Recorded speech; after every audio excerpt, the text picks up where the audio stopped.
Wabarakatuh. Video ini dibuat untuk mengumpulkan project juara Android bagian 2.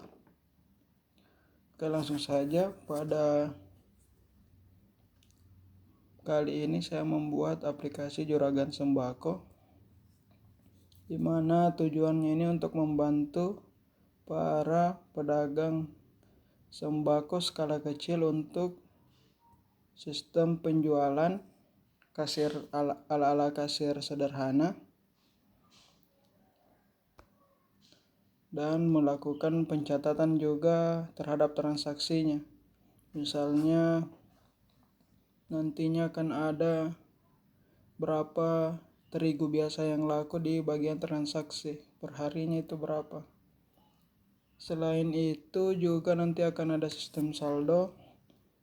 Jadi nanti akan ada pencatatan uang masuk dan uang keluar juga. Di sini juga nanti ada beberapa menu tambahan yang akan membantu pemilik agar memudahkan melakukan cek stok, daftar barang kosongnya, cek barang masuk. Di sini dia untuk mengecek apa saja barang yang masuk, misalnya setelah dia melakukan belanja. Oke, ini adalah sistem kasirnya.